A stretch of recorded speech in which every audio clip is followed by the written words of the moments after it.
In the spring of 1907, a trained botanist and licensed physician named Dr. Elias Vance Morrell walked into a meeting at the Chicago offices of the newly formed Carnegie Foundation for the Advancement of Teaching. He carried a leather satchel containing 12 years of patient records, a hand-bound compendium of 340 botanical remedies, and a letter of invitation signed by an administrator he had never met. The room was warmer than it should have been for April. The men seated around the table wore suits that cost more than Morrell earned in 3 months. When the meeting ended 40 minutes later, Dr. Morrell walked out without his records. He left without his compendium. He left, according to the single witness who later described the encounter, looking like a man who had just been told something he could not repeat.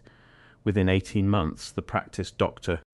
Morrell had built over 2 decades in Springfield, Illinois, a practice serving more than 600 patients, built around plant-based medicine that had been documented in American Pharmacopoeia since 1820, was classified by the state as operating without a standardized license. Within 2 years, the license standard itself had been rewritten. Within 4 years, Dr. Elias Vance Morrell was no longer practicing medicine anywhere in the United States. The official record attributes his closure to a failure to comply with updated credentialing requirements. He was 51 years old. He had no prior regulatory violations. He had published 3 papers in the American Journal of Botany between 1899 and 1904. He had signed testimonials from more than 200 patients attesting to successful treatment of conditions ranging from chronic respiratory illness to digestive disorders that conventional physicians of the era had been unable to resolve. He was not unusual. He was one of more than 8,000. Before we go further, if you find these buried investigations as fascinating as I do, hit subscribe so the next one finds you when it drops. The algorithm tends to suppress this kind of research unless you tell it otherwise. Now, back to what was taken from Dr. Morrell, and from every American who came after him. To understand what happened to Elias Morrell and the thousands of practitioners like him, we have to go back, not just a few years. We have to go back to 1900, a world in which American medicine looked nothing like what we know today, and nothing like what we were later told it had always been. In 1900, the United States had more than 155 medical schools actively training and graduating physicians. Fewer than a third of them taught what we now call conventional pharmaceutical medicine.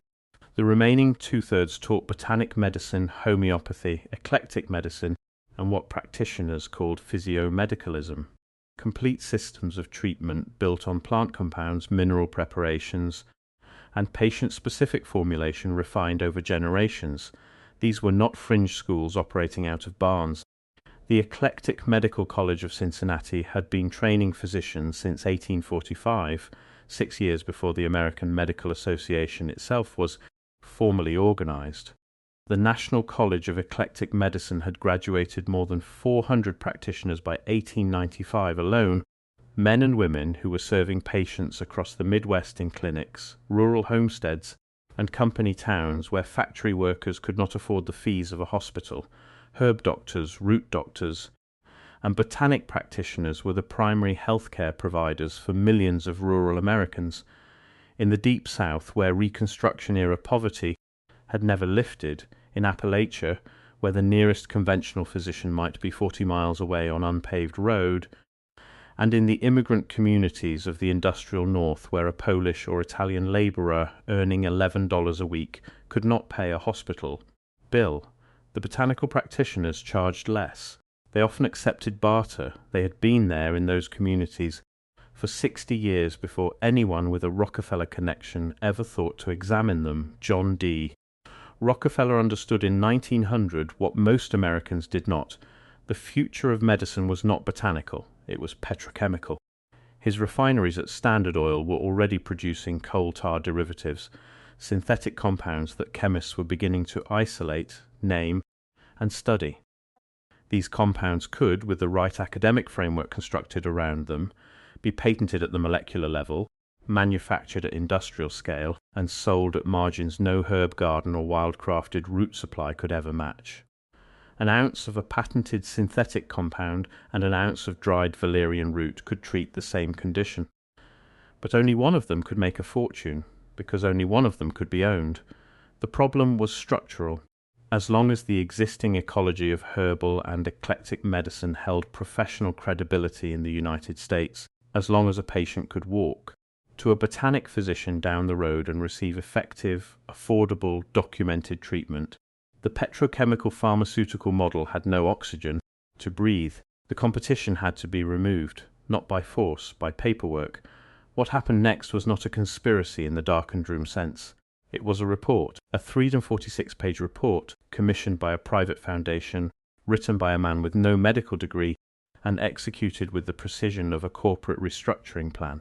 In 1908, the Carnegie Foundation for the Advancement of Teaching commissioned Abraham Flexner to conduct a national survey of American medical education. Flexner was a Louisville-born educator. His background was in secondary school administration. He had no clinical experience. He had never treated a patient. He had no training in pharmacology, botany, or any branch of medicine. He spent 2 years visiting medical schools across the country, often spending less than a single day at each institution, assessing their facilities, their curricula, and their fitness to continue operating. His findings were published in 1910 under the title Medical Education in the United States, Canada, what would come to be known simply as the Flexner Report. The document had photographic plates. It had institutional assessments arranged by state. It had a clear and stated conclusion: only schools teaching laboratory science, germ theory, and pharmaceutical-based medicine deserved to exist. Botanical schools, eclectic colleges, homeopathic institutions, Flexner described them in language that left no space for rebuttal. Schools that could not immediately transition to his preferred model were classified as inadequate, irresponsible, or dangerous to the public. The Carnegie Foundation endorsed the report. The American Medical Association, whose Council on Medical Education had been quietly pushing for exactly this kind of consolidation since 1904, moved swiftly to implement its recommendations as the basis for national accreditation standards. And then the Rockefeller Institute for Medical Research opened its checkbook. Between 1910 and 1935, the Rockefeller Institute distributed more than $100 million, the equivalent of roughly $8 billion in today's purchasing power, to American medical schools. Every dollar went to schools teaching pharmaceutical medicine. Not a single dollar was directed to a botanical school, an eclectic college, or a homeopathic institution. The stated purpose of the funding was the improvement of American medical education. What the funding actually did was determine which version of American medical education survived. The numbers are not disputed. In 1900, the United States had 155 accredited medical schools. By 1935, it had 66. The 89 schools that disappeared were not failing institutions limping toward collapse. Many were fully solvent, actively enrolling students, producing licensed practitioners, and operating in communities where no alternative existed. They were closed because they did not teach what Rockefeller's money required them to teach, and in the new credentialing environment, without that money and without AMA accreditation, a school could not produce graduates who were legally permitted to practice. This is not a theory. These are documented closures. St. Louis, 1913. The American Eclectic Medical College, operating continuously since 1859, lost accreditation after declining to adopt a fully pharmaceutical curriculum. It closed within 2 years, leaving its student body without a path to licensing completion. Atlanta, 1912. The Southern Eclectic Medical College, which had trained nearly 200 physicians over 30 years of continuous operation, was rated substandard in the Flexner Report's Georgia assessments. It did not reopen after the spring semester of that year. Cincinnati, 1939. The Eclectic Medical College, the oldest botanic medical institution in the United States, founded in 1845 by John King and Newton Wolcott, the school that had produced generations of plant medicine practitioners serving rural communities across 6 states for nearly a century, closed its doors permanently. The building was converted to administrative use. The library, containing 94 years of accumulated case studies in botanical treatment, documented patient outcomes and clinical correspondence, was dispersed in pieces. No major archive, public or private, received the collection intact. This is not coincidence. This is a pattern. But here's what makes this different from every other account of medicine's consolidation in the 20th century. The report closed the schools. The licensing regime handled the practitioners. The mechanism was credentialing, and it was deployed state by state with the coordination of a military campaign. Beginning in 1910 and accelerating sharply through the 1920s, state medical licensing boards across the country were restructured. The new examination requirements, in many states drafted with direct AMA, committee input, and in several cases by boards on which Rockefeller-funded administrators sat, required examinations built exclusively from pharmaceutical and laboratory medicine.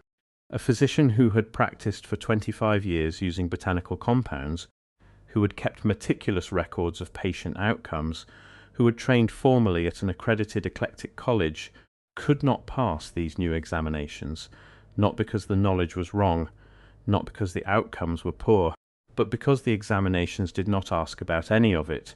In North Carolina, 1921, the State Board of Medical Examiners revised its examination criteria to exclude botanical pharmacology entirely from the tested curriculum. Practitioners licensed under the previous standard were given an 18-month window to sit the new examination. The examination contained no questions drawn from the clinical traditions in which they had spent careers. The recorded failure rate among established eclectic practitioners sitting that examination was 74%. 74%. In Tennessee, similar restructuring passed in 1917, in Virginia 1919, in Ohio 1925. In each state, the timeline followed the same architecture. The Flexner report arrived, the AMA applied accreditation pressure, Rockefeller money flowed to compliant institutions, and the licensing board was reorganized to reflect the new standard. The practitioners who could not retrain, who were too old, too rural, too financially pressed, or simply too experienced in a tradition that the new system refused to examine, were reclassified as unlicensed and ordered to stop practicing. The American Medical Association has never adequately addressed several specific questions arising from this period. It has never explained why the Flexner report, commissioned by a private foundation with no statutory authority over medicine, authored by a man with no medical credentials, became the operational basis for federal and state licensing reform without a single congressional vote on its scientific methodology. It has never explained why Abraham Flexner, who had never treated a patient and had no training in any clinical tradition, was considered qualified to assess the medical efficacy of treatment systems with 60-year clinical records. It has never explained why the $100 million distributed by the Rockefeller Institute went exclusively to pharmaceutical schools, when the stated purpose of the Carnegie and Rockefeller investments was the general improvement of American medical education. Why would a private petroleum fortune invest the equivalent of nearly $2 billion in restructuring a healthcare system unless the restructured system reliably produced customers for the products that Fortune manufactured? Why do the original Carnegie Foundation internal communications from 1907 to 1909, available in fragmented form at Columbia University's Rare Book and Manuscript Library, contain no scientific justification for the exclusion of botanical medicine, only administrative rationale for its elimination? Why would any rational foundation commission a survey of 155 schools, assign that survey to a man with no medical background, and implement its conclusions as binding policy within 4 years, unless the conclusion had already been decided before the survey began? These questions don't go away because institutions refuse to answer them. Dr.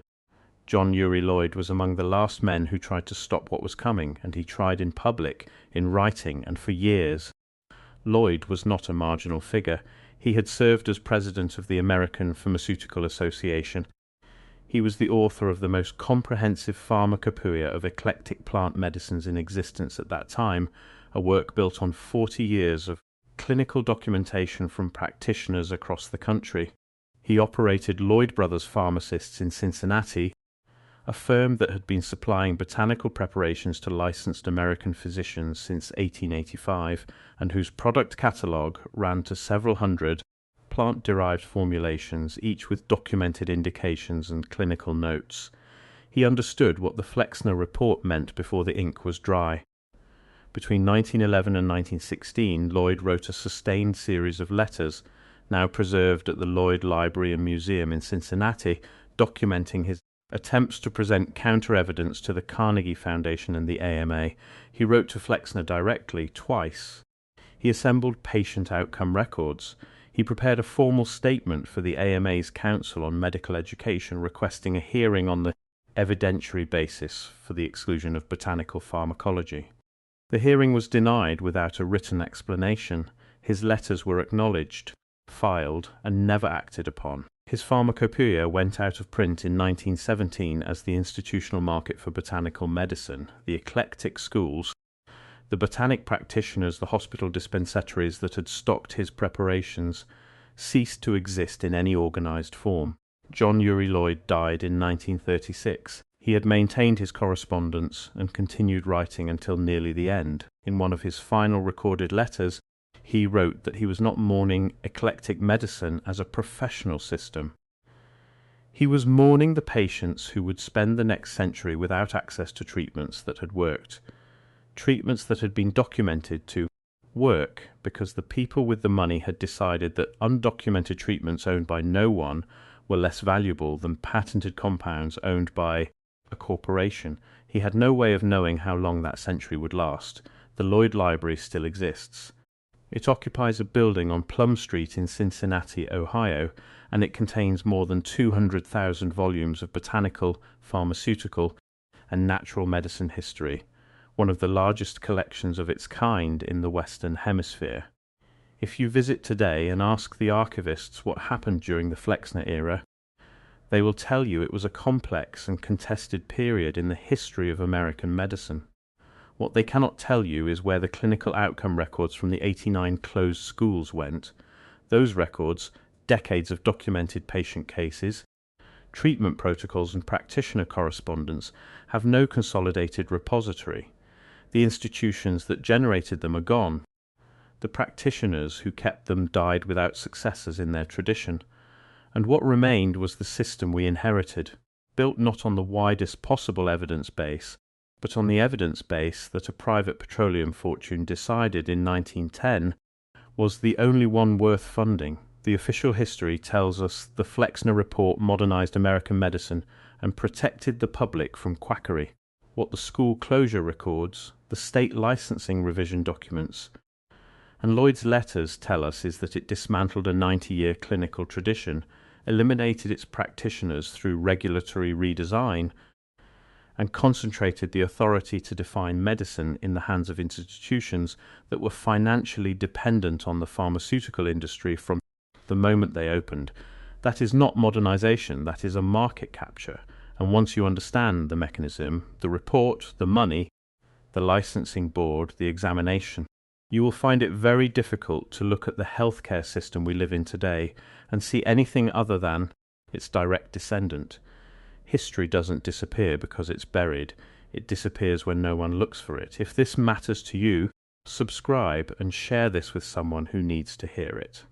Next week, I'm pulling a thread that connects the Flexner consolidation to the 1938 Federal Food, Drug and Cosmetic Act, the legislation that gave the FDA authority to determine which substances could legally be sold as medicine in the United States. There is a 1935 internal document from the AMA's legal counsel that has received almost no public attention. A specific instruction, a specific name, a specific list of plant compounds targeted for reclassification as unproven remedies. You won't want to miss it.